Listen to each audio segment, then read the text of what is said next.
ಹಿಂಸಾಚಾರಕ್ಕೆ ಯಾವುದಾದರೂ ಒಂದು ನೆಪವಿದ್ದರೆ ಸಾಕು ಎಂಬ ಪರಿಸ್ಥಿತಿಗೆ ಭಾರತ ಬಂದಿದೆ ಅಂತ ಕಾಣುತ್ತೆ. ಎಲ್ಲ ದಿಕ್ಕುಗಳಲ್ಲೂ ನೋಡಿದರೂ ಹಿಂಸೆಗೆ ಪ್ರಾಧಾನ್ಯತೆ. ಬಟ್ ಎಲ್ಲರೂ ಹೇಳುತ್ತಿರುವುದು ಸತ್ಯಾಗ್ರಹಗಳ ಮಾತುಗಳನ್ನೇ. ಆದರೆ ಯಾರೂ ಹಿಂಸೆಯನ್ನು ಇದು ಮಾಡ್ತಾ ಇಲ್ಲ. ಅಗ್ನಿಪಥ ಸೇನೆಯ 3 ವಿಭಾಗಗಳಿಗೆ ಮಾಡಿದಂತಹ ಯೋಜನೆ ವಿರೋಧಿಸಿ ಸತತ 3ನೇ ದಿನ ಇವತ್ತು ಹಲವೆಡೆಗಳಲ್ಲಿ ವಿಪರೀತವಾದ ಹಿಂಸಾತ್ಮಕ ಪ್ರತಿಭಟನೆಗಳು ಕಂಡುಬಂದಿದೆ. ಕೇಂದ್ರ ಸರ್ಕಾರ ಅದರ ವಯೋಮಿತಿಯನ್ನು 23 ವರ್ಷಕ್ಕೆ ಹೆಚ್ಚಿಸಿದೆ. ಆದರೆ ಹೋರಾಟಗಾರರು ಅಥವಾ ಯಾರು ಇದನ್ನು ಪ್ರೊಟೆಸ್ಟ್ ಮಾಡ್ತಾ ಇದ್ದಾರೋ, ಪ್ರತಿಭಟನೆ ಇಳಿದಿದ್ದಾರೋ, ಅವರು ಅದನ್ನು ಕೇಳಿಸಿಕೊಂಡಂತೆ ಕಾಣಿಸ್ತಾ ಇಲ್ಲ ಅಥವಾ ಗಮನಿಸಿದಂತೆ. ಇಂದು ಕೂಡ 10ಕ್ಕೂ ಹೆಚ್ಚು ರಾಜ್ಯಗಳಲ್ಲಿ ಈ ಪ್ರತಿಭಟನೆಗಳು ನಡೆದಿವೆ. ಕೆಲವು ಉದ್ರಿಕ್ತರು ಕಂಡಲ್ಲಿ ಬೆಂಕಿ ಹಚ್ಚುತ್ತಿದ್ದಾರೆ. Y nobody nose. ತೆಲಂಗಾಣದ ಸಿಕಂದ್ರಾಬಾದ್ ರೈಲ್ವೆ ಸ್ಟೇಷನ್ಗೆ ಏಕಾಕಿ ನುಗ್ಗಿದ್ದ 2,000ಕ್ಕೂ ಹೆಚ್ಚು ಪ್ರತಿಭಟನಾಕಾರರು ಬರೋಬ್ಬರಿ 3 ಗಂಟೆಗಳ ಕಾಲ ದಾಂಧಲೆ ನಡೆಸಿದ್ದಾರೆ. ಈಸ್ಟ್ ಕೋಸ್ಟ್ ರೈಲಿಗೆ ಬೆಂಕಿ ಹಚ್ಚಿದ್ದಾರೆ. ಹಳಿಗಳ ಮೇಲೆ ಪಾರ್ಸಲ್ ವಸ್ತುಗಳನ್ನು ಹಾಕಿ ಬೆಂಕಿ ಕಡ್ಡಿ ಗೀರಿದ್ದಾರೆ. ಪ್ಲಾಟ್ಫಾರ್ಮ್ಗಳಲ್ಲಿರುವ ಅಂಗಡಿ ಮುಗ್ಗಟ್ಟುಗಳನ್ನು ಧ್ವಂಸ ಮಾಡಿದ್ದಾರೆ. ಪೊಲೀಸರು ಪರಿಸ್ಥಿತಿಯನ್ನು ನಿಯಂತ್ರಿಸಲು ಅಶ್ರುವಾಯು ಪ್ರಯೋಗಿಸಿದ್ದಾರೆ. ಗಾಳಿಯಲ್ಲಿ ಗುಂಡು ಹಾರಿಸಿದ್ದಾರೆ. ಈ ವೇಳೆ ಓರ್ವ ಪ್ರತಿಭಟನಾಕಾರ ಮೃತಪಟ್ಟಿದ್ದಾನೆ ಅಥವಾ ಗಲಭೆಕೋರ ಮೃತಪಟ್ಟಿದ್ದಾನೆ. 13 ಮಂದಿ ಗಾಯಗೊಂಡಿದ್ದಾರೆ. ಉತ್ತರ ಪ್ರದೇಶದ ಬಲಿಯಾದಲ್ಲಿ ರೈಲಿಗೆ ಬೆಂಕಿ ಹಚ್ಚಿ ಇಡೀ ನಿಲ್ದಾಣವನ್ನು ಧ್ವಂಸ ಮಾಡ್ತಾ ಇದ್ದಾರೆ. ಬಿಹಾರದ ನಳಂದ ಲಖೀಸರಾಯ್ನಲ್ಲಿ 2 ರೈಲು, ಮೊಯಿನುದ್ದೀನ್ ರೈಲ್ವೆ ನಿಲ್ದಾಣದಲ್ಲಿ ಜಮ್ಮು ತವಿ ಎಕ್ಸ್ಪ್ರೆಸ್ನ 10 ಬೋಗಿಗಳಿಗೆ ಬೆಂಕಿ ಬಿತ್ತು. ಬೋಗಿಯಲ್ಲಿದ್ದ ಓರ್ವ ಪ್ರಯಾಣಿಕ ಉಸಿರುಗಟ್ಟಿ ಸಾವನ್ನಪ್ಪಿದ್ದಾರೆ. ಅದು ನನ್ನ ಪ್ರಕಾರ ಸಾವಲ್ಲ, ಕೊಲೆ. ಅದು ಗುಜರಾತ್ನ ರಾಜ್ಕೋಟ್, ಮಹಾರಾಷ್ಟ್ರದ ಅಜಂತಾದಲ್ಲಿ ರೈಲು ಬೋಗಿಗಳಿಗೆ ಬೆಂಕಿ ಹಚ್ಚಕ್ಕೆ ಹೋಗಿದ್ದಾರೆ, ಹಾಕಿದ್ದಾರೆ. ಬಿಹಾರದ ಔರಂಗಾಬಾದ್ನಲ್ಲಿ ಶಾಲಾ ಬಸ್ಸಿಗೆ ಬೆಂಕಿ ಹಾಕಿದ್ದಾರೆ. ಮಕ್ಕಳು ಹೆದರಿ ಕಣ್ಣೀರು ಹಾಕಿದ್ದಾರೆ. ಅದರಲ್ಲಿ ಅದೇ ನಿನ್ನೆ ಹೈದರಾಬಾದ್ನಲ್ಲಿ ಕಾಂಗ್ರೆಸ್ನವ್ರು ಕಲ್ಲೊಡೆದಂಗೆ ಶಾಲಾ ಮಕ್ಕಳ ಬಸ್ಗೆ. ಒಂದು ಕಾಮನ್ ಸೆನ್ಸೂ ಇಲ್ಲ, ಶಾಲಾ ಮಕ್ಕಳ ಬಸ್ ಇದು ಅನ್ನೋದು. ಮಧ್ಯಪ್ರದೇಶದ ಗ್ವಾಲಿಯರ್ನಲ್ಲಿ ಅದೇ ಪರಿಸ್ಥಿತಿ.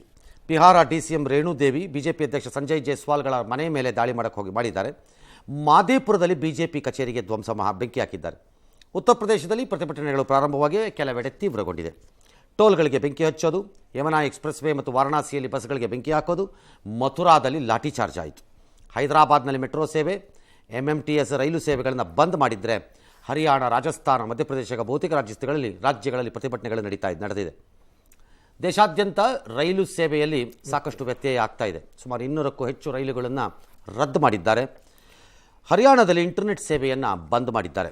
ಅಂದಹಾಗೆ ಈ ಹೋರಾಟದಲ್ಲಿ ಈಗ ರೈತ ಸಂಘಟನೆಗಳು, ಖಾಪ್ ಪಂಚಾಯಿತಿಗಳು ಕಾಣಿಸಿಕೊಂಡಿವೆ. ಶಿವಮೊಗ್ಗದಲ್ಲಿ CFI ಪ್ರತಿಭಟನೆಯನ್ನು ನಡೆಸಿದೆ. ನಾಳೆ ಬಿಹಾರ್ ಬಂದ್ಗೆ RJD ಕರೆ ಕೊಟ್ಕೊಂಡಿದೆ. ಸರ್, ಈ ಹಿಂಸಾಚಾರಗಳನ್ನ ನೋಡಿದ್ರೆ ಇವರ ಉದ್ದೇಶ ನ್ಯಾಯ ಕೇಳೋದಲ್ಲ. ನ್ಯಾಯ ಕೇಳೋದು ಇರಲಿಬಹುದು ಅಂತಲೇ ಇಟ್ಕೊಳ್ಳೋಣ. ಬಟ್ ಹಿಂಸಾಚಾರದ ರೂಪದಲ್ಲಿ ಈ ರೀತಿ ಅಲ್ಲ. ನಂಬರ್ 1. ನಂಬರ್ 2, ಈ ಹಿಂಸಾಚಾರಕ್ಕೆ ಬಂದಿರುವ ಸಹಸ್ರ ಸಂಖ್ಯೆಯಲ್ಲಿ ಕಾಣಿಸ್ತಿರೋ ಹುಡುಗರುಗಳ ಪೈಕಿ ಅಥವಾ ಅವ್ರು ಯಾರೇ ಇರ್ಬೋದು, ಅರ್ಧ ಜನ ಅಲ್ಲ, ಮುಕ್ಕಾಲು ಜನ ದೈಹಿಕ ಪರೀಕ್ಷೆ ಕೊಟ್ಟರೆ ಸೋಕಾಲ್ಡ್ ಈಗ ಸೇನೆಗೆ ಸೇರಕ್ಕೆ ಅಂತ ಹೋರಾಟ ಮಾಡ್ತಿದ್ದೀವಿ ಅಂತಾರೆ.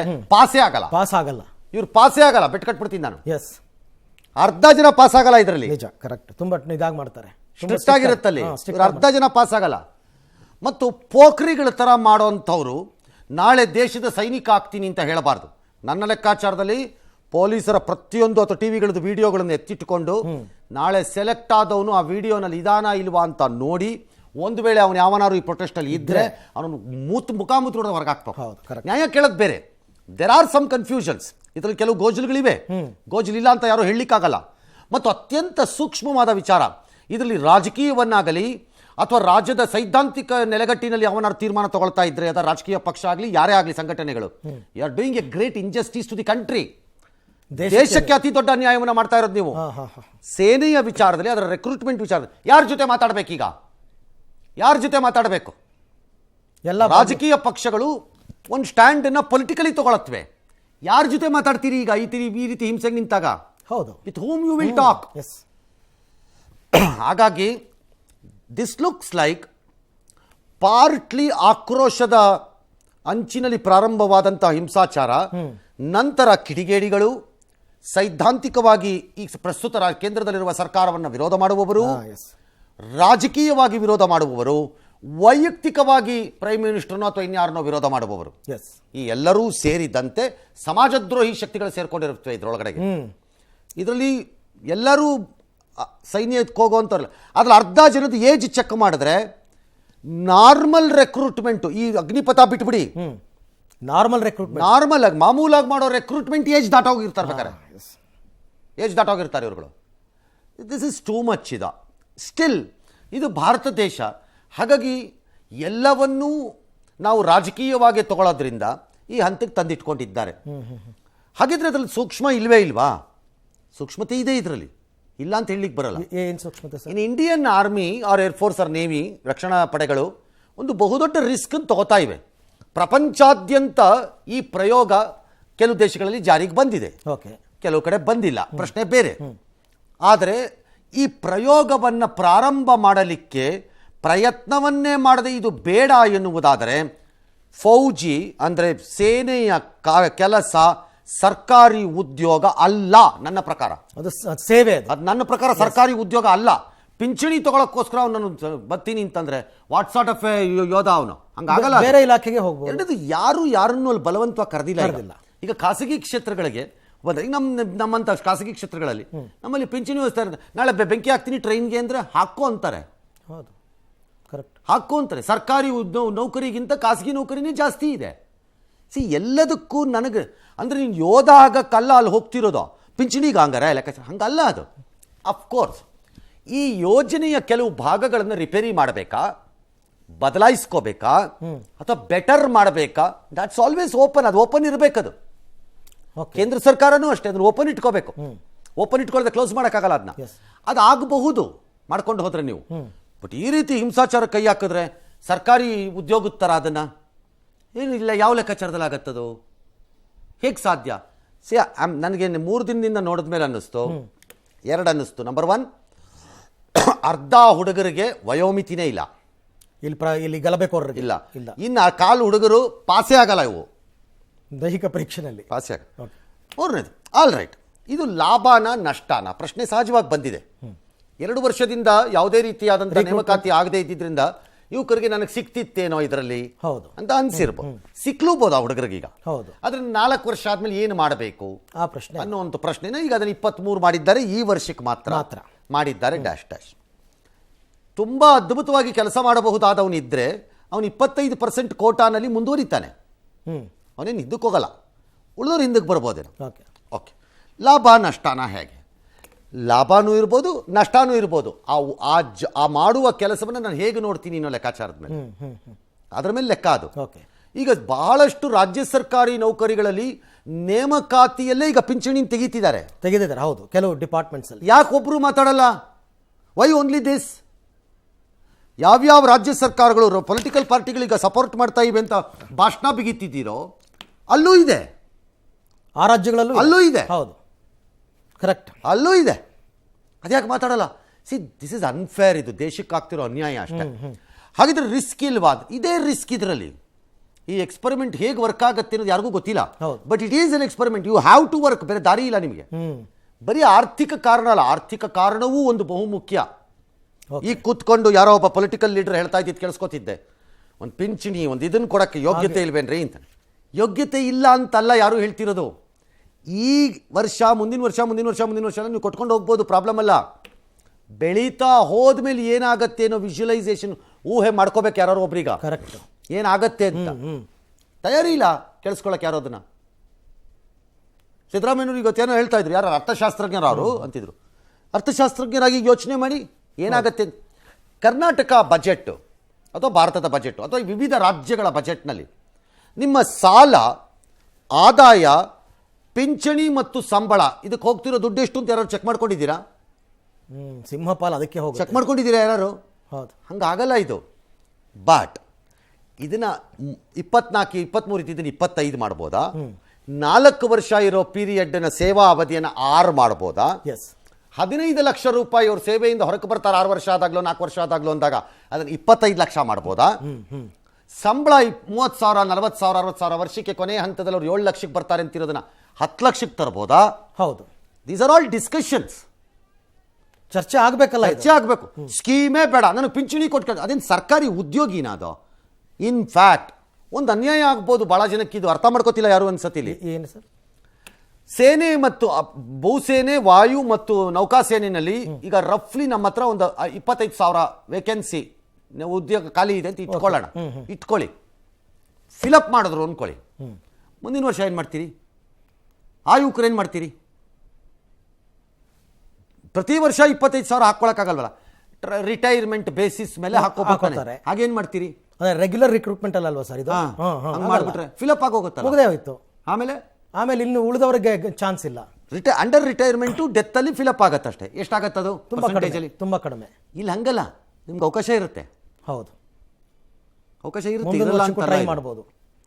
ಸಿ ಅದನ್ನ may be state government of ಇಂಡಿಯಾನು ಯಾರಿಗಾರೊಬ್ರಿಗೆ ಮಾತಾಡಲೇಬೇಕಿದೆ. ಇವರು ಈ ಸ್ಕೀಮನ್ನು ಜಾರಿಗೆ ತರಬೇಕು ಅಂತ ಆಸೆ ಇದ್ದರೆ ಅವರಿಗೆ ರಾಜ್ಯಗಳನ್ನು ವಿಶ್ವಾಸಕ್ಕೆ ತಗೋಬೇಕು ಕೇಂದ್ರ ಸರ್ಕಾರ. ಈಗ ತಾನು ಇಷ್ಟ ಬಂದಂಗೆ ನಾನೊಂದು ಯೋಜನೆ ಮಾಡಿದ್ದೀನಿ, ಜಾರಿ ಅಂದರೆ ಜಾರಿ, ಖಾಲಿ ಮಾಡೋಣಕ್ಕೆ ಆಗಲ್ಲ. ಸರ್ವಾಧಿಕಾರ ನಡೆಯಲ್ಲ ಅಲ್ಲಿ.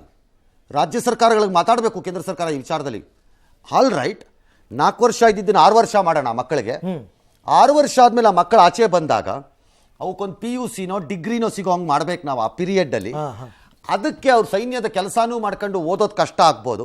ಲೆಸ್ ಪೇಪರ್ಸ್ ಇಡೋಣ ಅವ್ರಿಗೇನೊಂದು 6 ಪೇಪರ್ ಬದಲು 2 ಪೇಪರು.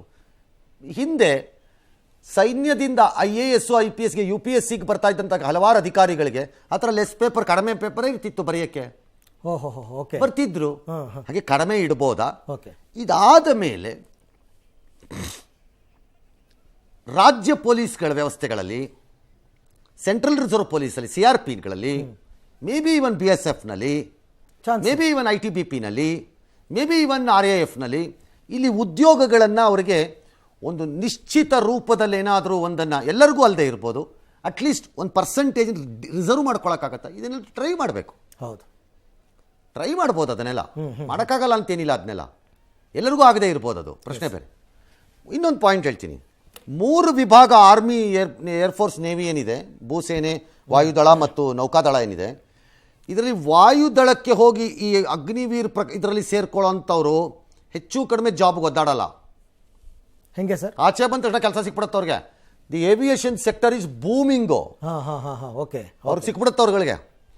ನೌಕಾದಳದಲ್ಲಿ ಬಹುತೇಕರಿಗೆ ಸಿಕ್ಬಿಡ್ಬೋದು, merchant navy dash dash dash, ಯಾಕಂದ್ರೆ ಇವರು ಟ್ರೈನ್ಡು ಇವಾಗೆಲ್ಲ. ಹೌದು, ಭೂಸೇನೆದೇ ಸಮಸ್ಯೆ ಇದ್ದಂಗಿದೆ ಇದ್ರ ಮೇಲ್ನೋಟಕ್ಕೆ ನನಗೆ, ಅಲ್ಲೇ ಸಮಸ್ಯೆ ಇದ್ದಂಗಿರೋದು. ಹಾಗಾಗಿ there is a tremendous pressure ಇದ್ದಂಗಿದೆ. ಅದನ್ನು ರಿಸಾಲ್ವ್ ಮಾಡ್ಕೊಳ್ಳೋದು ಬಿಟ್ಬಿಟ್ಟು ನಾವು ಬೆಂಕಿ ಹಾಕ್ತೀವಿ ಟ್ರೈನ್ಗೆ, ಇನ್ನೊಂದು ಕಡೆಗೆ ಮತ್ತೊಂದಿಗೆ ಹಾಕೋಬೋದು, ಲಾಸ್ ಯಾರ್ಗೆ? ಆಮೇಲೆ ಎರಡನೇದು, ಯಾವ ಧೈರ್ಯದಲ್ಲಿ ನೀವು ನಾನು ಸೈನಿಕ ಆಗ್ತೀನಿ ಅಂತೀರಿ? ಹೌದು, ಅಲ್ಲಿ ನಿಂತ್ಕೊಂಡು ಈಗ ಯಾರು ಹಿಡ್ದಿರೋರು ಒಂದು 10 ಜನ ಹಿಡ್ದಾಕ್ಬಿಡ್ಬೇಕು, ಹಿಡಿದ್ಬಿಟ್ಟು ಚೆಕ್ ಮಾಡಬೇಕು, ನೀನು ಏಜ್ ಎಷ್ಟು ನೋಡೋಣ ಬಾಯಿಲಿ ಅಂತ, ಆಗ ಗೊತ್ತಾಗತ್ತೆ.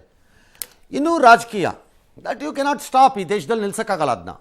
ಅದು ಯಾವುದೇ ಸಂಘಟನೆ ಇರ್ಬೋದು, ಸಂಸ್ಥೆ ಇರ್ಬೋದು, ಧರ್ಮದ ಆಧಾರಿತ ಸಂಘಟನೆಗಳು ಇರಬಹುದು, ರಾಜಕೀಯ ಆಧಾರಿತನೂ ಇರ್ಬೋದು, ಸಿದ್ಧಾಂತದ ಆಧಾರಿತನೂ ಇರ್ಬೋದು. ನಾವು ಕೇಳೋ ತಪ್ಪ ಅಂತಾರೆ, ಆಯ್ತು ಪರವಾಗಿಲ್ಲ ಕೇಳಿ. ದಿಸ್ ಇಸ್ ಟೂ ಮಚ್ ಇದು. ಯಾಕಂದರೆ ಇದನ್ನು ಮುಂದುವರಿಸಿದ್ರೆ ನಷ್ಟ ಆಗೋದು ನಮಗೆ. ಆ ನಷ್ಟ ಈಗ ಕಾಣಲ್ಲ, ಯಾವಾಗಲೂ 25 ವರ್ಷ ಆದಾಗ ನಷ್ಟ ಕಾಣಕ್ಕೆ ಸ್ಟಾರ್ಟ್ ಆಗುತ್ತೆ. ಲೈಕ್ ಕೆಲವು ಸಾರ್ವಜನಿಕ ಉದ್ದಿಮೆಗಳು, ನಾನು ಎಲ್ಲದಕ್ಕೂ ಹೇಳ್ತಿಲ್ಲ, ಇವು ನಮ್ಮ ದುಡ್ಡನ್ನು ತಿಂತಾ ಇವೆ, ಟ್ಯಾಕ್ಸ್ ಪೇಯರ್ಸ್ ಮನಿನ ಹಾಳು ಮಾಡ್ತಾ ಇವೆ ಅಂತ ಗೊತ್ತಿದ್ರು ಸುಮ್ಮನಿದ್ವಿ. ನಿಜ. ವಿಕೋಪಕ್ಕೆ ಬಂದು ಕುತ್ತಿಗೆಗೆ ಬಂದ್ಮೇಲೆ ರಿಪೇರಿ ಮಾಡಕ್ಕೆ ಹೋದ್ರಿ ನೀವುಗಳು. ಯಾವತ್ತು ಕುತ್ತಿಗೆಗೆ ಬರುತ್ತೋ ಗೊತ್ತಿಲ್ಲ. ಇದು ಲಾಸ್ಟ್ಲಿ ಪ್ರಪಂಚದ ಎಲ್ಲ ಕಡೆ ಈಗ ಹೊಸ ಆಲೋಚನೆ ಏನು ಅಂದರೆ, ಸೈನ್ಯಗಳ ವಿಚಾರದಲ್ಲಿ ಫ್ಯಾಟ್ ಆರ್ಮಿ ಇಟ್ಕೊಳ್ಳೋದಲ್ಲ, ಲೀನ್ ಆರ್ಮಿ ಇಟ್ಕೊಳ್ಳೋದು. ಟೆಕ್ನಾಲಜಿ ಮುಂದೆ, ದಟ್ಸ್ ದಿ ಫ್ಯೂಚರ್. ಮುಂದಕ್ಕೆ ಹೋಗ್ತಾ. All right, let me tell you something more. ಇನ್ನೊಂಚೂರು ಹೆಚ್ಚಿಗೆ ಹೇಳ್ತೀನಿ. ಇತ್ತೀಚಿನ ತಂತ್ರಜ್ಞಾನಗಳು ಯಾವ ರೀತಿ ಮುಂದಕ್ಕೆ ಹೋಗ್ತಾ ಇದೆ ಅಂತಂದರೆ, ಒಂದು ಎಕ್ಸಾಂಪಲ್ ತಗೊಳ್ಳೋಣ, ಉದಾಹರಣೆ. ಡ್ರೋನ್ ಬೇಸ್ಡ್ ಸಿಸ್ಟಮ್ಸು ಅಂತಂದರೆ ವೆಪನ್ ಸಿಸ್ಟಮ್ಸು ಆರ್ ಇನ್ಕ್ರೀಸಿಂಗ್, ಹೆಚ್ಚಾಗ್ತಾ ಇದೆ. ಯಾರೂ ಬೇಡ, ಅದೇ ಹೋಗುತ್ತೆ, ಅದೇ ಮಾಡುತ್ತೆ. ಅದಕ್ಕೆ ಮಾನಿಟರ್ ಮಾಡೋಕೆ ಒಂದಷ್ಟು ಜನ ಬೇಕಷ್ಟೇ. ಸೆಕೆಂಡ್ಲಿ, ರೊಬೋಟಿಕ್ಸ್ ಮತ್ತು ಆರ್ಟಿಫಿಷಿಯಲ್ ಇಂಟೆಲಿಜೆನ್ಸು ಹೆವಿ ಆಗ್ತಾ ಇರೋದ್ರಿಂದ ಮುಂದೆ ಯಾವ್ಯಾವ ಕಾರಣಕ್ಕೆ ಹೋಗ್ತೀವೋ ಗೊತ್ತಿಲ್ಲ ನಮಗೆ, ಯಾವ ಹಂತ ತಲುಪ್ತೀವೋ ಸಂಶೋಧನೆಗಳಲ್ಲಿ. ದೆರ್ ಆರ್ ಸಮ್ ಮಾತಾಡೋಕ್ಕೆ ಸ್ಟಾರ್ಟ್ ಮಾಡ್ತಿದ್ದಾರೆ. ಅದು ಮನುಷ್ಯ ಇಲ್ಲದ ರೀತಿಲಿ ರೊಬೋಟಿಕಲಿ ಮತ್ತು ಆರ್ಟಿಫಿಷಿಯಲ್ ಇಂಟೆಲಿಜೆನ್ಸ್ ಯೂಸ್ ಮಾಡಿಕೊಂಡು ಸೈನಿಕರನ್ನು ಸೃಷ್ಟಿ ಮಾಡ್ಬೋದಾ ಅಂತ. ಓಕೆ, ಅದೇನಾದ್ರು ಸಕ್ಸಸ್ ಈ ಲೆವೆಲ್ಗೆ ಹೋಗ್ತಾ ಇದೆ ಇದೆಲ್ಲ. ಹಾಗಾಗಿ ನಾವು ಅಂದ್ಕೊಂಡಷ್ಟು ಅಂದ ಕಾಲತ್ತಲ್ಲಿ ಅಂತಾರಲ್ಲ ಆ ಥರ ಪದ್ಧತಿಲಿ ಇಲ್ಲ ಇವತ್ತು ಯಾವುದೂ ವ್ಯವಸ್ಥೆಗಳು. ಇದನ್ನು ಹುಡುಗರುಗಳು ಅರ್ಥ ಮಾಡ್ಕೊಳ್ಳಲ್ಲ.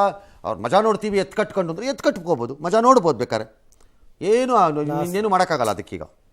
ಬಟ್ ಕೇಂದ್ರ ಸರ್ಕಾರ ನನ್ನ ಆಲೋಚನೆ ಸರಿ ಇರ್ಬೋದು, ಆದರೆ ಜನರಿಗೆ ಅದನ್ನು ನಾನು ತಲುಪಿಸುವಲ್ಲಿ ಯಾವ ರೀತಿ ಎಡವಿದ್ದೇನೆ ಅನ್ನೋದನ್ನು ಅವ್ರು ಯೋಚನೆ ಮಾಡಬೇಕು. ಓಕೆ. ಮತ್ತು ಈ ಮೆಸೇಜನ್ನು ಕನ್ವೆ ಮಾಡಬೇಕು. ಹೇಗೆ ನನಗೆ ಗೊತ್ತಿಲ್ಲ. That's A political party job. ಅದು ಅವ್ರ ಕೆಲಸ, ನಿಮ್ಮ ಕೆಲಸ ಅದು.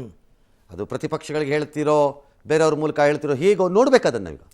ಆ್ಯಂಡ್ ರಾಜ್ಯಗಳನ್ನು ವಿಶ್ವಾಸಕ್ಕೆ ತಗೋಬೇಕು. ಇಲ್ಲಿದ್ರೆ ಸಾಧ್ಯನೇ ಇಲ್ಲ. ಹೌದು. ಎಸ್. ಇನ್ನು ಕೇಂದ್ರ ಸರ್ಕಾರ ಅಗ್ನಿಪಥ ಯೋಜನೆಯಿಂದ ಹಿಂದೆ ಸರಿಯೋ ಪ್ರಶ್ನೆನೇ ಇಲ್ಲ ಅಂತ ಹೇಳಿದೆ. ಈ ಯೋಜನೆ ಯುವ ಜನತೆಗೆ ದೇಶ ಸೇವೆ ಮಾಡೋದಕ್ಕೆ ಬಂಗಾರದಂಥ ಅವಕಾಶ ಅಂತ ರಕ್ಷಣಾ ಮಂತ್ರಿ ರಾಜನಾಥ್ ಸಿಂಗ್ ಹೇಳಿದ್ದಾರೆ. ಇದೇ ರೀತಿ ಅಮಿತ್ ಶಾ ಮತ್ತು ನಿತಿನ್ ಗಡ್ಕರಿ ಅವರು ಕೂಡ ಮಾತನಾಡಿದ್ದಾರೆ. ಇನ್ನು 2 ದಿವಸದಲ್ಲಿ ಅಗ್ನಿಪಥ್ ರಿಕ್ರೂಟ್ಮೆಂಟ್ ನೋಟಿಫಿಕೇಶನ್ ಜಾರಿ ಆಗುತ್ತಂತೆ. ಜಾಯಿನ್ ಇಂಡಿಯನ್ ಆರ್ಮಿ .nic.in ನಲ್ಲಿ ನೋಟಿಫಿಕೇಶನ್ ಪ್ರಕಟ ಆಗುತ್ತೆ. ಇಂಡಿಯನ್ ಏರ್ಫೋರ್ಸ್ನಲ್ಲಿ ಇದೇ 24ರಿಂದ ಅಗ್ನಿವೀರರ ನೇಮಕಾತಿ ನಡೆಯುತ್ತೆ. ಇದೆಲ್ಲದರ ನಡುವೆ ನಿವೃತ್ತ ಸೇನಾ ಮುಖ್ಯಸ್ಥ VP ಮಲಿಕ್ ಅವರು ಇದನ್ನು ವಿರೋಧಿಸಿದ್ದಾರೆ. ಹಿಂಸಾತ್ಮಕ ಕೃತ್ಯದಲ್ಲಿ ತೊಡಗುವವರು ಪೋಖ್ರಿಗಳು, ಅವರು ಸೇನೆ ಸೇರೋದಕ್ಕೆ ಅನರ್ಹರು, ಗುಂಡಾಗಿರಿ ತೋರುವವರನ್ನ ಸೇನೆ ಯಾವತ್ತೂ ಬಯಸಲ್ಲ ಅಂತ ಹೇಳಿದೆ.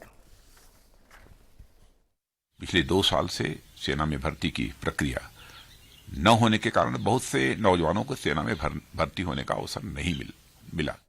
All right. ಅವ್ರವ್ರ ಯೋಜನೆ ಅವ್ರು ಹೇಳ್ತಿದ್ದಾರೆ. ಹೇಳಿ, ರಿಕ್ರೂಟ್ಮೆಂಟ್ ಸ್ಟಾರ್ಟ್ ಆಗುತ್ತೆ. ರಿಕ್ರೂಟ್ಮೆಂಟು ಆಗಲಿ, ಯಾರು ಬೇಡ. ಓಕೆ. ಬಂಗಾರದಂಥ ಯೋಜನೆ ಗೊತ್ತಿಲ್ಲ, ಬಂಗಾರನೋ ಕಬ್ಬಣನೋ ಗೊತ್ತಿಲ್ಲ. ಜಾರಿಗೆ ಬಂದ ಮೇಲೆ ಗೊತ್ತಾಗುತ್ತೆ. ಜಾರಿಗೆ ಬರಬೇಕು. ಹೌದು. ಹಲವಾರು ಯೋಜನೆಗಳು ಈ ರೀತಿ ಜಾರಿಗೆ ಬಂದಾಗ ಅದು ಫಲ ಕೊಡ್ತಿಲ್ಲ ಅನ್ನೋದು ಅರಿವಿಗೆ ಬರುತ್ತೆ. ಹೌದು. ಆಗ ನೀವು ಹಿಂದಕ್ಕೆ ಬರಬೇಕಾಗತ್ತೆ, ವಾಪಸ್ಸು ಜಾರಿಗೆ ಬರಬೇಕು. ಜಾರಿಗೆ ಬರಬಾರ್ದು.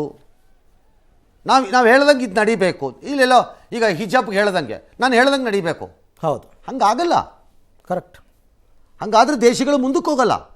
Let this country understand. ಈ ದೇಶ ಅರ್ಥ ಮಾಡ್ಕೊಳ್ಳಿ ಇದನ್ನು. ಇಲ್ಲಿ ಇದಕ್ಕೆ ಯುದ್ಧ ನಡೀತಾ ಇದೆ. ವಿಶ್ವಾದ್ಯಂತ ಕರೋನಾ ಮತ್ತು ನಂತರದ ಉಕ್ರೇನ್ ಯುದ್ಧದಿಂದ ಪರಿಣಾಮವಾಗಿ ಉದ್ಭವಿಸುತ್ತಿರುವ ಆರ್ಥಿಕ ಸ್ಥಿತಿಗತಿಗಳು ಗಾಬರಿ ಅಲ್ಲ, ನಡಗಿಸ್ತಾ ಇದೆ ಎಲ್ಲ ದೇಶಗಳನ್ನು. ಯಾರನ್ನ? ಅಭಿವೃದ್ಧಿ ಹೊಂದಿರುವ ದೇಶಗಳನ್ನು. ಆ ದೇಶಗಳು ಕೊಲ್ಯಾಪ್ಸ್ ಆಗ್ತಾ ಬಂದಂಗೆನೆ ಆರ್ಥಿಕವಾಗಿ ರಿಸೆಷನ್ಗೆ ಹೋಗ್ತಾ ಇವೆ ಎಲ್ಲವೇ. There is a global recession ಅಂತ ಹೇಳ್ತಿದ್ದಾರೆ. ಈಗ ನಮ್ಮ ಮೇಲೆ ಬೀಳತ್ತೆ ಪರಿಣಾಮ. ಅವ್ರು ಕೆಮ್ಮಿದ್ರೆ ನಮಗಿಲ್ಲಿ ನೆಗಡಿ ಆಗತ್ತೆ. ಹೌದು. ದಾಟ್ಸ್ ದಿ ಸಿಚುಯೇಷನ್ ಇವತ್ತು. ಯಾರು ಅರ್ಥ ಮಾಡ್ಕೋತಿಲ್ಲ ಅದನ್ನು. ಎರಡನೇದು, ಇದನ್ನು ಅರ್ಥ ಮಾಡ್ಕೊಳ್ಳೋದಕ್ಕೆ ಪ್ರಯತ್ನನೂ ಮಾಡಲ್ಲ ಅಂದರೆ ಹೇಗೆ? ಅಲ್ ರೈಟ್, ನೋಡೋಣ ಏನಾಗುತ್ತೆ ಅಂತ. ಈಗ ಅವ್ರು ಸ್ಟಾರ್ಟ್ ಮಾಡ್ತಾರಂತೆ ರಿಕ್ರೂಟ್ಮೆಂಟ್. ದೇಶಾದ್ಯಂತ ತೀವ್ರಗೊಳ್ಳುತ್ತಿರುವ ಈ ಪ್ರತಿಭಟನೆಗಳ ಹಿನ್ನೆಲೆಯಲ್ಲಿ ಕೇಂದ್ರ ಸರ್ಕಾರ ಒಂದಷ್ಟು ಸ್ಪಷ್ಟನೆಗಳನ್ನು ತಂದಿಟ್ಟಿದ್ದಾರೆ. ವದಂತಿ ಮತ್ತು ವಾಸ್ತವ ಅನ್ನೋ ರೀತಿ, ಅಂದರೆ ಇದು ಸತ್ಯ ಇದು ಮಿಥ್ಯ ಅನ್ನೋ ಥರ ತಂದಿಟ್ಟಿದ್ದಾರೆ. ಈಗ ಏನು ವದಂತಿ? ಒಂದು, ಈ ಅಗ್ನಿವೀರರು ಅಂತೇನು ಬರ್ತಾರೆ, ಅಗ್ನಿಪಥದ ಯೋಜನೆಯ ಅಡಿ ಬರ್ತಾರೆ, 4 ವರ್ಷದ ಬಳಿಕ ಸ್ವಾವಲಂಬಿಗಳಾಗಲು ನೆರವು ಮತ್ತು ಬ್ಯಾಂಕ್ ಸಾಲ ಸಿಕ್ಕತ್ತೆ ಅಂತ ಇವ್ರು ಹೇಳ್ತಿದ್ದಾರೆ. ಇವ್ರು ಹೇಳ್ತಿರೋದು ಅವ್ರ ಭವಿಷ್ಯ ಏನ್ರಿ ಆಗತ್ತೆ ಅಂತ ಕೇಳಿದವ್ರಿಗೆ ಇದು. ಶಿಕ್ಷಣ ಮುಂದುವರಿಸಬೇಕು ಅಂತಿದ್ರೆ ದ್ವಿತೀಯ PUC ತತ್ಸಮಾನ ಪ್ರಮಾಣ ಪತ್ರವನ್ನು ಅವ್ರಿಗೆ ತಲುಪಿಸುವ ರೀತಿ, ಅಂದರೆ ಅದು ಸಿಗುವಂತೆ ಮಾಡುವ ಒಂದು ವ್ಯವಸ್ಥೆಯೊಂದನ್ನು ಮಾಡಲಾಗ್ತಾ ಇದೆ ಅಂತ ಹೇಳ್ತಾರೆ. ಮೇ ಬಿ ನಾನು ಅದು ಮಾಡ್ಕೊಂಡು ಓದಕ್ಕೆ ಕಷ್ಟ ಆಗತ್ತೆ ಅಂದರೆ ಅದೇ ನಾನು ಹೇಳಿದಾಗ ಈ ಪೇಪರ್ ಕಡಿಮೆ ಇಡೋದು, ಸಿಲೆಬಸ್ ಕಡಿಮೆ ಇಡೋದು, ಅವ್ರಿಗೊಂದು ವಿಶೇಷ ಎಕ್ಸಾಮ್ ಕೊಡೋದು ಏನೋ ಮಾಡ್ಬೋದು. ಮೂರನೇದು, ಕೇಂದ್ರ ಸಶಸ್ತ್ರ ಮೀಸಲು ಪಡೆ ಮತ್ತು ಪೊಲೀಸ್ ನೇಮಕಾತಿಯಲ್ಲಿ ಆದ್ಯತೆ ಅಂತ ಹೇಳಿದ್ದಾರೆ. ಈಗ ಹೇಳ್ತಿದ್ದಾರೆ.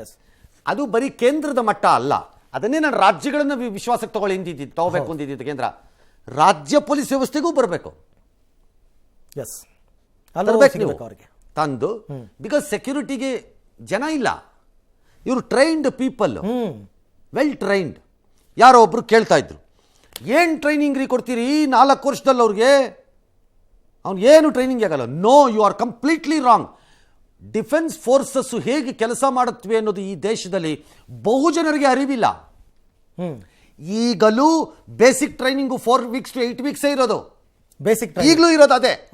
ಓಕೆ. ಸುಮ್ಮನೆ ಬುರ್ನ ಬಿಡ್ತಾರೆ ಎಲ್ಲ ಕೂತ್ಕೊಂಡು ಅಷ್ಟೇ ಇವರು. ಈಗಲೂ ಬೇಸಿಕ್ ಟ್ರೈನಿಂಗ್ ಇರೋದೇ 4 weeks to 8 weeks. ಆಮೇಲೆ ಅಡಿಷನಲ್ ಟ್ರೈನಿಂಗ್ಗಳು 4 ತಿಂಗಳು ನಡೆಯುತ್ತೆ. ಒಟ್ಟಾರೆ 6 ತಿಂಗಳು ಈಗಲೂ ಇರೋದು ನಿಮ್ದು. 6 ತಿಂಗಳಲ್ಲಿ ಮುಗದೆ ಹೋಗುತ್ತೆ. ಈಗಲೂ ಇರೋದು ಅದೇ. ಸುಮ್ಮನೆ ಬಿಡ್ತಾರೆ ಕೂತ್ಕೊಂಡು. ಎರಡನೇದು ವದಂತಿ, ಸೇನೆಯಲ್ಲಿ ಯುವಕರಿಗೆ ಅವಕಾಶ ಕಡಿಮೆ ಆಗತ್ತೆ ಅಂತ ಇದೊಂದು ವದಂತಿ ಹಬ್ಬಿಸ್ಕೊಂಡ್ರು. ಹೆಚ್ಚಾಗತ್ತೆ ಅಂತ ಇವ್ರ ವಾದ ಕೇಂದ್ರದವ್ರದ್ದು. ಮುಂಬರುವ ವರ್ಷಗಳಲ್ಲಿ ಅಗ್ನಿವೀರರ ಸಂಖ್ಯೆ 3 ಪಟ್ಟು ಹೆಚ್ಚಾಗತ್ತೆ. ಅಂದರೆ ಆಪ್ಷನ್ ಸಿಕ್ಕತ್ತೆ ಅಂತ ಅವ್ರು ಹೇಳ್ತಿರೋದೀಗ.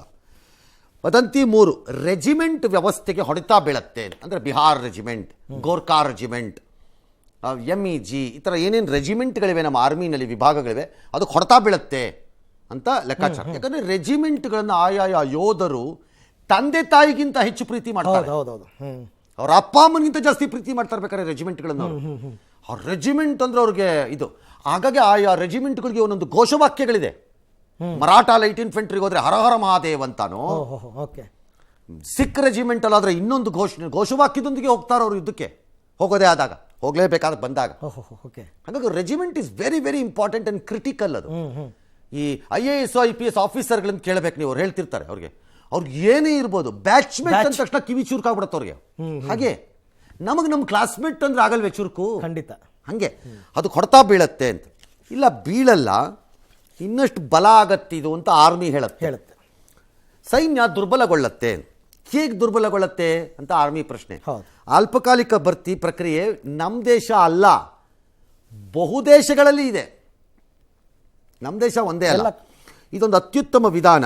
ಸೇವಾ ಪಡೆಗಳ ಸಂಖ್ಯೆಗೆ ಹೋಲಿಸಿದ್ರೆ ಈಗಿರೋ ನಮ್ಮ ಸಂಖ್ಯೆ ಏನಿದೆ, ಸೈನ್ಯದ ಬಲ ಸಂಖ್ಯೆ, ಮಾನವ ಸಂಪನ್ಮೂಲ ಸಂಖ್ಯೆ ಏನಿದೆ ಅದಕ್ಕೆ ಹೋಲಿಸಿದ್ರೆ ಅಗ್ನಿವೀರರ ಸಂಖ್ಯೆ ಈ ವರ್ಷ 3% ನೇಮಕ ಆಗತ್ತಷ್ಟೇ ಅಂತ.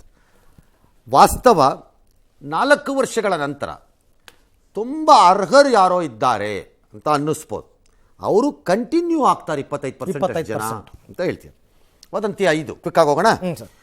21 ವರ್ಷಕ್ಕೆ ಪರಿಪಕ್ವತೆ ಇರಲ್ಲ, ನಂಬಲು ಆಗಲ್ಲ. ಹಾಗೆ ಹೌ ಜಗತ್ತಿನ ಯಾವ ದೇಶಗಳು ತಗೊಂಡ್ರು ನೀವು ಯುವಕರನ್ನೇ ನಂಬ್ಕೊಳ್ಳೋದು. ಹೌದು, ನಂಬಕ್ಕಾಗಲ್ಲ ಅಂತ ಹೇಳಬೇಡಿ. ಆ್ಯಕ್ಚುಲಿ ಯುವಕರಿಗೆ ಮಾಡೋ ಅವಮಾನ ಅದು. ಬೆಸ್ಟ್ ಏಜ್ ಅದು ಅಂತಾರೆ. ಅಗ್ನಿಪಥದಿಂದ ಸೇನೆಯಲ್ಲಿ ಅನುಭವಿಗಳ ಜೊತೆ ಯುವಕರ ಸಂಖ್ಯೆ ಹೆಚ್ಚತ್ತೆ ಅಂತ ಆರ್ಮಿ ವಿವರಣೆ. ಅದಕ್ಕೆ ಕೆಲವರು ಉತ್ತರ ಏನು ಅಥವಾ ಪ್ರತಿವಾದ ಏನು? 4 ವರ್ಷ ನೀನು ಕೊಟ್ಬಿಟ್ಟು ಅವ್ನು ನಾಚೆ ಕಳಿಸ್ಬಿಟ್ಟಾಗ ಅವ್ನಿಗೆ ಕೆಲಸ ಸಿಗಿದ್ರೆ ಅವ್ನು ಟೆರರಿಸ್ಟ್ ಆಗ್ಬಿಡ್ತಾನೆ, ಆಂಟಿ ಸೋಷಿಯಲ್ ಆಗ್ಬಿಡ್ತಾನೆ, ಗುಂಡೋರ್ಕೊಂಡು ಓಡಾಡ್ಬಿಡ್ತಾನೆ. ವೈ ಅದು ಯಾವುದೂ ಇಲ್ಲದೆ ಈ ದೇಶದ ಅನ್ನ ತಿಂದಿರೋ ಗಾಳಿ ಕುಡ್ದಿರೋರುಗಳು, ಡಾಕ್ಟ್ರು ಇಂಜಿನಿಯರ್ಗಳು ಓದ್ದಾದವರು ಗನ್ ಹಿಡ್ಕೊಂಡು ಓಡಾಡ್ತಿಲ್ವೇನು? ಹೌದು, ಇದ್ಯಾವುದೂ ಇಲ್ಲದೆ ಹಂಗೆ ಅವಮಾನ ಮಾಡಬಾರ್ದು. ದೇಶ ಪ್ರೇಮಿಗಳಾಗ್ತಾರೆ. ಎರಡನೇದು, ಅವರನ್ನು ನೀವು ಹೇಗೆ ದೇಶ ವಿರೋಧಿಗಳಾಗ್ಬಿಡ್ತಾರೆ ಅಂತ ಹೇಳ್ತೀರಿ? How do you can't say ದೇಶ ಪ್ರೇಮಿಗಳಾಗ್ತಾರೆ ಅಂತ ಯಾಕೆ ಹೇಳೋಕ್ಕಾಗಲ್ಲ ನೀವು ಅವ್ರನ್ನ? ದೇಶ ಪ್ರೇಮಿಗಳು ಯಾಕಾಗಲ್ಲ? ಅದನ್ನು ಹೇಳೋಕ್ಕಾಗಲ್ಲ. ಉದ್ಯೋಗಕ್ಕೋಸ್ಕರ ಹೇಳ್ತಿರೋದು ಇದನ್ನು. ಸ್ಟಿಲ್ ಆಲ್ ರೈಟ್, ಅದು ಒಂದು ವಾದ ಅಷ್ಟೇ. ಅದು ಈಗ ಹೀಗೆ ಅದೇ ಅಗ್ನಿವೀರರು ಸಮಾಜಕ್ಕೆ ಅಪಾಯಕಾರಿ ಆಗ್ಬಿಡ್ತಾರೆ, ಉಗ್ರರಾಗುತ್ತಾರೆ. ಉಗ್ರರಾಗೋರು ಉಗ್ರರಾಗ್ತಾನೇ ಇದ್ದಾರೆ. ಅವರಿಗೆ ಸೈನ್ಯದ ಕೆಲಸ ಏನು ಬೇಡ, ಧರ್ಮದ ಮತಾಂಧತೆ ಇದ್ದರೆ ಸಾಕು, ಉಗ್ರರಾಗ್ತಾನೇ ಇದ್ದಾರೆ. ಸೈನ್ಯ ಬೇಕಿಲ್ಲ ಅವ್ರಿಗೆ. ಪಿಸ್ತೂಲನ್ನು ಹಿಡ್ಕೊಂಡು, ಬಂದೂಕನ್ನು ಹಿಡ್ಕೊಂಡು, ಒಂದು SLR ಹಿಡ್ಕೊಂಡು, ಒಂದು ಆಟೋಮ್ಯಾಟಿಕ್ ರೈಫಲ್ ಯಾವ್ದಾದ್ರು ತೊಗೊಂಡೋ ಅಥವಾ ಒಂದು ಇನ್ಯಾವುದೋ ಗನ್ ತೊಗೊಂಡೋ ಹೊಡೆಯೋದನ್ನು ಕಲಿಯೋಕ್ಕೆ ಸೈನ್ಯಕ್ಕೆ ಬರಬೇಕಾಗಿಲ್ಲ. ಈ ದೇಶದ್ರೋಹಿಗಳಿಗೆ ಭಾಳ ಜನಕ್ಕೆ ಭಾಳ ಕಡೆ ಬೇರೆ ಕಡೆ ಕಲಿತಿದ್ದಾರೆ. Yes, correct. ಅವ್ರಿಗೆ ದೇಶದ್ರೋಹಕ್ಕೆ ಸೈನ್ಯಕ್ಕೆ ಬಂದು ಕಲ್ತ್ಕೊಂಡು ಹೊಡಿಬೇಕಾಗಿಲ್ಲ. ಕರೆಕ್ಟ್. ಏನು ಕಾಶ್ಮೀರಕ್ಕೆ ಬಂದು ನುಗ್ಗಿ ಹೊಡಿತಿರೋರೆಲ್ಲ ಆಯಾ ದೇಶಗಳ ಸೈನ್ಯದಲ್ಲಿ 26 ವರ್ಷ ದುಡಿದು ಕಲಿತು ಬಂದು ಆ ಪರಿಣತಿಯನ್ನು ಇಲ್ಲಿ ಪ್ರಯೋಗ ಮಾಡ್ತಿದ್ದಾರೆ ಅಂದ್ಕೊಂಡಿದ್ದೀರೇನು? What sort of an argument? ಯುವಕರನ್ನು ಉಗ್ರರಾಗ್ತಾರೆ ಅಂದರೆ ಆಲ್ ರೈಟ್, 4 ವರ್ಷ ಸಲ್ಲಿಸೋದು ಆಗತ್ತೆ ಅಂತ ಹೇಳ್ತಾರೆ. ಇನ್ಫ್ಯಾಕ್ಟ್ ಇನ್ನೊಂದು ಆಗ್ಬೋದು ರಿವರ್ಸಲ್ಲಿ ನನ್ನ ಲೆಕ್ಕಾಚಾರದಲ್ಲಿ. ಒಂದು 4 ವರ್ಷನೋ 6 ವರ್ಷನೋ, ಮೇ ಬಿ 6 ವರ್ಷನೂ ಇರ್ಬೋದು ನೆಕ್ಸ್ಟ್ ಟೈಮಲ್ಲಿ. 6 ವರ್ಷ ಆದಾಗ ಭಾರತದ ಸೈನ್ಯಕ್ಕೆ ಒಂದು ಅದ್ಭುತವಾದ ರಿಸರ್ವ್ ಪಡೆ ತಯಾರಿ ಆಗ್ಬೋದು. ಮೀಸಲು ಪಡೆ, ಮೀಸಲು ರೆಡಿ, ಬೇಕಾದಾಗ ಕಾಲ್ ಮಾಡ್ಬೋದು. Like Indian territorial army. ಇಂಡಿಯಾನಲ್ಲಿ ಟೆರಿಟೋರಿಯಲ್ ಆರ್ಮಿ ಅಂತಿದೆ. ಈ ಟೆರಿಟೋರಿಯಲ್ ಆರ್ಮಿ ಹಲವಾರು ವೃತ್ತಿಗಳಲ್ಲಿ ತೊಡಗುತ್ತಿರುವಂತಹ ಜನ ದೈಹಿಕವಾಗಿಯೂ ಮತ್ತು ವಯಸ್ಸಿನ ಒಪ್ಪಿಗೆ ಆಗಿದ್ದರೆ they can serve the army. ಒಂದು ವರ್ಷದಲ್ಲಿ 2 ತಿಂಗಳು ಅಂತಾನೋ 1 ತಿಂಗಳು ಅಂತಾನೋ ಆಯಾಯ ಕಂಪನಿಗಳು ಅವರಿಗೆ ಕಡ್ಡಾಯವಾಗಿ ರಜಾ ಕೊಟ್ಟು ಕಳಿಸ್ಬೇಕು ಅವ್ರನ್ನ. ಓಕೆ, ಕಡ್ಡಾಯವಾಗಿ ರಜಾ ಕೊಡ್ಬೇಕು ಅವ್ರಿಗೆ ಟೆರಿಟೋರಿಯಲ್ ಆರ್ಮಿನಲ್ಲಿ. ಇಲ್ಲೂ ಹಂಗಾಗ್ಬೋದು, ಇರ್ಬೋದು, ಖಂಡಿತ. ನನಗೆ ಅನುಭವ ಇದೆ, ಟೆರಿಟೋರಿಯಲ್ ಆರ್ಮಿ ಅನುಭವ ಇದೆ ನನಗೆ. ಯಾಕೆಂದ್ರೆ ನಾನಲ್ಲ, ನನ್ನ ಮನೆಯಲ್ಲ ಅನುಭವ ಇದೆ ನನಗೆ. ಓಕೆ, ನನ್ನ ಅನುಭವ ಇದೆ. ಭಾರತ ಮತ್ತು ಪಾಕಿಸ್ತಾನದ ಯುದ್ಧದಲ್ಲಿ ಪಾಲ್ಗೊಂಡಿದ್ದವರು ನಮ್ಮ ಮನೆಯೊಳಗಡೆ ಇದ್ರು ಟೆರಿಟೋರಿಯಲ್ ಆರ್ಮಿನಲ್ಲಿ. They fought like literally any other soldier. Okay. But gun ಹಿಡ್ಕೊಂಡು ಮಾಡಲಿಲ್ಲ, ಟ್ರೈನ್ ಓಡಿಸ್ತಿದ್ರು. ಎನಿಮಿಗಳಿದ್ರು ಇದ್ರೊಳಕ್ಕೆ. ಅದು ಯುದ್ಧನೇ, ಅದು ಯುದ್ಧನೇ. ಟೆರಿಟೋರಿಯಲ್ ಆರ್ಮಿ ಥರ ಆಗ್ಬೋದು. ಪ್ರಸ್ತುತ ಮಾಜಿ ಸೇನಾನಿಗಳ ಜೊತೆ ಚರ್ಚೆ ನಡೆಸಿಲ್ಲ ಅಂತಾರೆ. ಚರ್ಚೆ ನಡೆಸಿದ್ದೀವಿ, ಸ್ವಾಗತಿಸಿದ್ದಾರೆ ಭಾಳ ಜನ ಅಂತ ಆರ್ಮಿ ಹೇಳ್ಕೊತಾ ಇದೆ. ಒಟ್ಟಾರೆ ಒಂದು ನಿಜ, ಒಂದು ಗೋಜಲು, ಗೊಂದಲ, ಭಯ ಯುವಕರಲ್ಲಿ ಬಂದಿರಬಹುದು. ಹೌದು, ಆ ಭಯವನ್ನೇ ಆಹಾರ ಮಾಡಿಕೊಂಡಿದ್ದವರು ಹಲವರು ಇದ್ದಾರೆ. ನಿಜ, ಭಯವನ್ನೇ ಆಹಾರ ಮಾಡಿಕೊಂಡಿದ್ದಾರೆ. ಬಟ್ ಹಾಗೆಂದ ಮಾತ್ರಕ್ಕೆ ಈ ಯೋಜನೆ ಹೀಗೆ ಈ ದರ್ಪದ ನಡವಳಿಕೆಗಳು, ಧಾರ್ಷ್ಟ್ಯತನ ಮತ್ತು ದಿಮಾಕಿನ ಪ್ರದರ್ಶನ ಕೇಂದ್ರ ಸರ್ಕಾರಕ್ಕೂ ಏನು ಬೇಕಾಗಿಲ್ಲ. ಇದರಲ್ಲಿ ರಾಜಕಾರಣ ಇರಕೂಡ್ದು. ಇನ್ಫ್ಯಾಕ್ಟ್ ದಿ ಕಂಟ್ರೀಸ್ ಪೊಲಿಟಿಕಲ್ ಪಾರ್ಟಿಗಳು ಹೇಳಬೇಕು, shut up, there is no politics in this ಅಂತ. ಯಾರು ಹೇಳ್ತಾ ಇಲ್ಲ. ಯಾಕಂದ್ರೆ ನಾಳೆ ನೀವು ಅಧಿಕಾರಕ್ಕೆ ಬರ್ಬೋದು, ನೀವು ಬಂದಾಗಲೂ ಅನುಭವಿಸ್ಬೇಕು. ರಾಷ್ಟ್ರದ ವಿಚಾರದಲ್ಲಿ, ರಾಷ್ಟ್ರದ ಸೇನಾಪಡೆಗಳ ವಿಚಾರದಲ್ಲಿ ಇದು ರಾಜಕಾರಣ ಆಗಲೇಬಾರ್ದು, ಆಗಲೇ ಕೂಡ್ದು at any cost. But you should represent those ಹುಡುಗರುಗಳನ್ನೀಗ. Okay, what corrections can be made to satisfy them. ಮಾತುಕತೆಗೆ ರೋಲ್ ಬ್ಯಾಕ್ ಎಲ್ಲ ರೋಲ್ ಬ್ಯಾಕೇ ಮಾಡ್ಕೊಂಬಿಡಿ. ಹೇಗಿದ್ರು ಅಭಿವೃದ್ಧಿ ಹೊಂದಿದ ದೇಶ ಇದ್ದೀರಿ, ಹಿಂದುಳಿದ ದೇಶಕ್ಕೆ ಶಿಫ್ಟ್ ಮಾಡ್ಕೊಂಬಿಡಿ ದೇಶನೇ. ರೋಲ್ ಬ್ಯಾಕ್ ಮಾಡಿ ಹೇಳ್ತೀನಿ ಎಲ್ಲರೂ ಸೇರ್ಕೊಂಡು.